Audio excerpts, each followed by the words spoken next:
Araw-araw na pagbasa ng Biblia, Araw 218. Lumang Tipan, Isang Chronicles 22, Isang Chronicles 23. At sinabi ni David, dito itatayo ang tahanan ng Diyos na si Yahweh, kasama ang altar para sa mga handog na susunugin ng Israel. Kaya inutosan ni David ang kanyang mga lingkod na tipunin ang mga dayuhang nakatira sa lupain ng Israel. Itinalaga niya sila na maging mga tagatapyas ng bato, upang tumapyas ng mga malalaking bato, upang maitayo ang tahanan ng Diyos. Nagbigay si David ng maraming bakal para sa mga pako sa mga pintuan patungo sa mga daanan at para sa mga bisagra.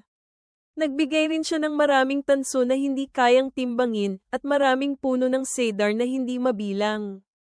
Nagdala ng napakaraming troso ng cedar ang mga taga-Sidon at mga taga-Turan na hindi kayang bilangin ni David. Sinabi ni David, ang aking anak na si Solomon ay bata at wala pang karanasan, at ang tahanan na itatayo para kay Yahweh ay dapat na bukod tanging kahanga-hanga, nang sa gayon ito ay maging tanyag at maluwalhati sa lahat ng ibang lupain. Kaya maghahanda ako para sa pagtatayo nito. Kaya gumawa si David ng malawakang paghahanda bago ang kanyang kamatayan. Pagkatapos ay tinawag niya ang kanyang anak na si Solomon at inutusan siya na magtayo ng isang tahanan para kay Yahweh, ang Diyos ng Israel. Sinabi ni David kay Solomon, "Anak ko, hangarin ko ito na ako mismo ang magtayo ng tahanan, para sa pangalan ni Yahweh na aking Diyos."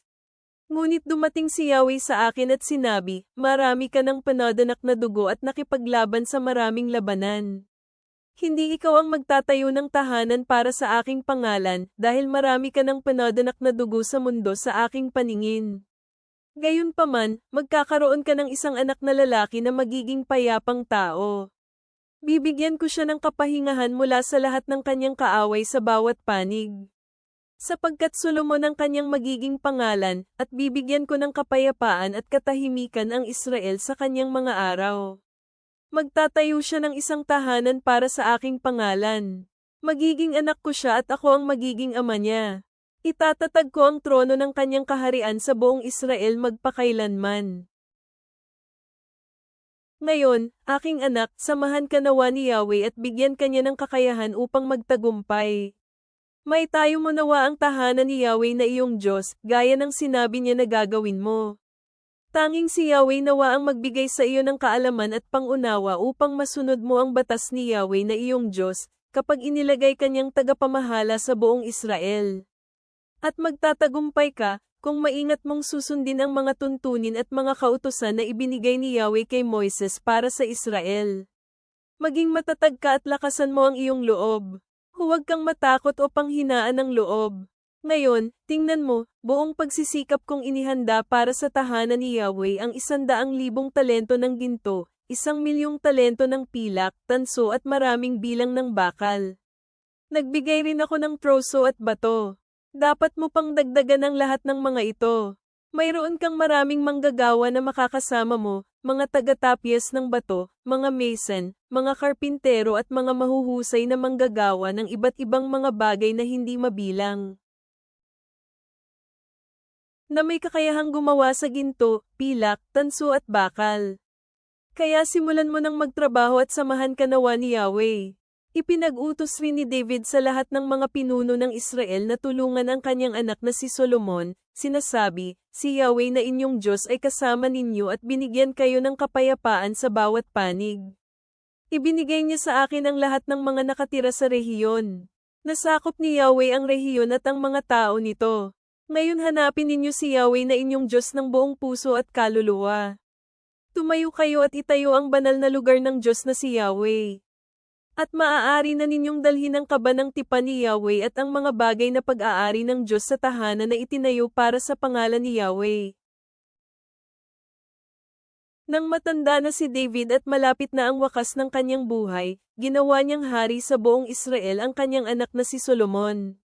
Tinipon niya ang lahat ng mga pinuno ng Israel, kasama ang mga pari at mga Levita. Binilang ang mga Levita na nasa 30 taong gulang at higit pa.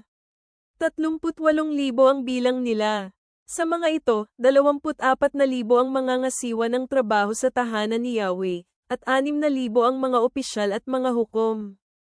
Ang 4,000 ay mga tagabantay ng pintuan at 4,000 ang magpupuri kay Yahweh na may mga instrumento, na ginawa ko para sa pagsamba, sabi ni David. Hinati sila ni David sa pangkat na umayon sa mga anak na lalaki ni Levi, Gershon, Kohat at Merari. Mula sa mga angkan na nagmula kay Gershon, si Ladan at Simei. Mayroong 3 sa mga lalaking anak ni Ladan, sina Jehiel na pinuno, Zatem at Joel. Mayroong 3 sa mga lalaking anak ni Simei, sina Zelomit, Haziel at Haran. Ito ang mga pinuno ng mga angkan ni Ladan. Ang 4 na anak na lalaki ni Simei, sina Jahat, Ziza, Jeus at Berias. Si Jahat ang panganay at si Ziza ang pangalawa, ngunit hindi nagkaroon ng maraming anak na lalaki sina Jeus at Beria, kaya sila ay binilang na isang angkan na may parehong tungkulin. Ang 4 na anak na lalaki ni Kohat, sina Amram, Azar, Hebron at Uziel. Ang mga anak ni Amram, sina Aaron at Moises. Napili si Aaron at ang kanyang kaapo-apuhan sa isang permanenteng batayan upang ihandog ang mga bagay na ganap na pag-aari ni Yahweh, upang maghandog ng insenso kay Yahweh, upang maglingkod sa Kanya, at upang magbigay ng mga pagpapala sa Kanyang pangalan magpakailanman. Tungkol naman kay Moises na lingkod ng Diyos, ang kanyang mga anak ay itinuring na mga Levita. Ang mga anak na lalaki ni Moises ay sina Gershon at Eliezer. Si Sebiol ang pinakamatanda sa kaapo-apuhan ni Gershon, si Rehabias ang kaapo-apuhan ni Eliezer. Wala nang ibang anak na lalaki si Eliezer, ngunit si Rehabias ay maraming mga kaapo-apuhan. Ang anak na lalaki ni Azar ay si Zelomit na pinuno. Ang kaapo-apuhan ni Hebron ay si Jerias, ang panganay, si Amarias ang pangalawa, si Jehaziel ang pangatlo, at si Jekamiam ang pang-apat. Ang mga anak na lalaki ni Uziel ay si Micas na panganay, at si Isaias na ikalawa. Ang mga anak na lalaki ni Merari ay sina Mali at Muzi. Sina Eleazar at Kis ang mga anak na lalaki ni Mali. Namatay si Eleazar na hindi nagkaroon ng mga anak na lalaki. Mayroon lamang siyang anak na mga babae. Sila ay naging asawa ng mga anak na lalaki ni Kis. Ang 3 mga anak na lalaki ni Muzi ay sina Mali, Eder, at Jerimo. Ito ang mga kaapo-apuhan ni Levi ayon sa kanilang mga angkan. Sila ang mga pinuno na binilang at nilista sa pamamagitan ng pangalan ng mga angkan na gumawa ng gawain ng paglilingkod sa tahanan ni Yahweh, mula sa 20 taong gulang pataas. Sapagkat sinabi ni David, si Yahweh, na Diyos ng Israel, ay nagbigay ng kapahingahan sa kanyang mga tao. Ginawa niya ang kanyang tahanan sa Jerusalem magpakailanman. Hindi na kinakailangan pang buhatin ng mga Levita ang tabernakulo at lahat ng kagamitang ginagamit sa paglilingkod dito. Sapagkat sa huling mga salita ni David, ang mga Levita ay binilang mula sa gulang na 20 taon pataas. Ang kanilang tungkulin ay upang tulungan ang kaapo-apuhan ni Aaron sa paglilingkod sa tahanan ni Yahweh. Sila ang manggagalaga sa mga patio, mga silid, ang seremonya sa paglilinis ng lahat ng mga bagay na pag-aari ni Yahweh, at iba pang gawain sa paglilingkod sa tahanan ng Diyos. Sila rin ang mamamahala sa tinapay na handog, ang pinong harina para sa mga handog na butil, ang manipis na tinapay na walang pampaalsa, ang inihurnong mga handog, ang mga handog na hinaluan ng langis, at lahat ng panukat ng dami at sukat ng mga bagay.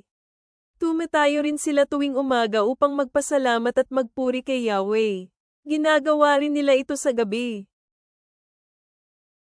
At sa tuwing iniaalay ang mga handog na susunugin kay Yahweh, sa araw ng pamamahinga at sa pagdiriwang ng bagong buwan at mga araw ng pista. Ang saktong bilang na itinakda sa pamamagitan ng kautusan, ay kailangan na laging nasa harap ni Yahweh. Sila ang mamamahala sa tolda ng pagtitipon, sa banal na lugar, at tutulungan nila ang mga katulad nilang kaapo-apuhan ni Aaron sa paglilingkod sa tahanan ni Yahweh. Bagong Tipan, 1 Corinthians 2:6-16. Ngayon nagsasalita kami ng karunungan sa mga ganap, ngunit hindi ang karunungan ng mundong ito, o ng mga namumuno sa kapanahunang ito, na lumilipas. Sa halip nagsasalita kami ng karunungan ng Diyos sa lihim na katotohanan, ang lihim na karunungang itinalaga ng Diyos bago pa ang mga panahon para sa ating kaluwalhatian. Wala sa mga namumuno sa panahong ito ang nakakaalam ng ganitong karunungan, sapagkat kung naunawaan lang sana nila ito sa panahong iyon, hindi na sana nila ipinako sa krus ang Panginoon ng kaluwalhatian. Ngunit gaya ng nasusulat, mga bagay na hindi nakita ng mata, na hindi narinig ng tainga, na hindi sumagi sa isipan, ang mga bagay na inihanda ng Diyos para sa mga umiibig sa Kanya. Ito ang mga bagay na inihayag ng Diyos sa atin sa pamamagitan ng Espiritu. Sapagkat sinasaliksik ng Espiritu ang lahat, kahit ang mga lihim ng Diyos. Sapagkat sino ang nakakaalam sa iniisip ng tao, maliban ang Espiritong nasa kanya? Ganoon din, walang nakakaalam sa mga lihim ng Diyos maliban ang Espiritu ng Diyos. Ngunit hindi natin tinanggap ang Espiritu ng mundo, kundi ang Espiritu na siyang nagmula sa Diyos, upang maaari nating malaman ang mga bagay na kusang ibinigay sa atin ng Diyos. Sinasabi namin ang tungkol sa mga bagay na ito sa pamamagitan ng salita na hindi kayang ituro sa pamamagitan ng karunungan ng tao, ngunit itinuro ng Espiritu sa amin. Ipinapaliwanag ng Espiritu ang mga espiritual na mga salita sa espiritual na karunungan. Hindi makakatanggap ng mga bagay na nabibilang sa Espiritu ng Diyos ang hindi espiritual na tao, sapagkat kahangalan ang mga ito sa Kanya. Hindi niya nakikilala ang mga ito dahil ang mga ito ay nakikilala sa pamamagitan ng Espiritu. Hahatulan ng isang espiritual ang lahat ng bagay, ngunit hindi siya sakop sa paghahatol ng iba. Sapagkat sino ang nakakaalam sa isip ng Panginoon upang siya ay turuan? Ngunit nasa atin ang pag-iisip ni Kristo. Mga awit, Psalm 91:9-16. Dahil si Yahweh ang aking kanlungan, gawin mo ring kanlungan ng kataas-taasan. Walang kasamaang makakaabot sa iyo, walang paghihirap ang makakalapit sa iyong tahanan. Dahil si Yahweh ang aking kanlungan, gawin mo ring kanlungan ng kataas-taasan. Walang kasamaang makakaabot sa iyo, walang paghihirap ang makakalapit sa iyong tahanan. Dahil uutusan niya ang kanyang mga anghel na protektahan ka, para ingatan ka sa lahat ng iyong mga kaparaanan. Itataas ka nila gamit ang kanilang mga kamay para hindi ka madulas at mahulog sa bato. Dudurugin mo ang mga leon at ulupong sa iyong mga paa, iyong yuyurakan ang mga batang leon at mga ahas. Dahil matapat siya sa akin, ililigtas ko siya. Papraktitahan ko siya dahil matapat siya sa akin. Kapag tumatawag siya sa akin, ako ay tutugan sa kanya. Makakasama niya ako sa kaguluhan, bibigyan ko siya ng katagumpayan at pararangalan siya. Bibigyan ko siya ng kasiyahan sa mahabang buhay at ipapakita ko sa kanya ang aking kaligtasan.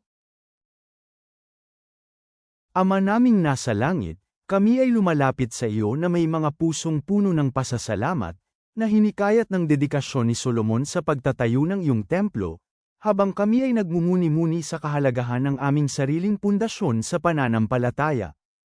Tulungan mo kami, tulad ng mga marunong sa unang Korinto, na hanapin ang iyong karunungan at maunawaan ang mga hiwaga ng iyong espiritu, na gumagabay sa aming mga iniisip at gawa ayon sa iyong kalooban.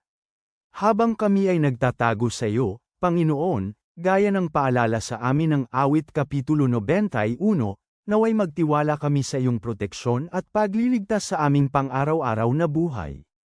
Bigyan mo kami ng lakas upang mamuhay sa paraang nagbibigay karangalan sa iyo, na nagpapakita ng pag-ibig at karunungan sa mga nasa paligid namin.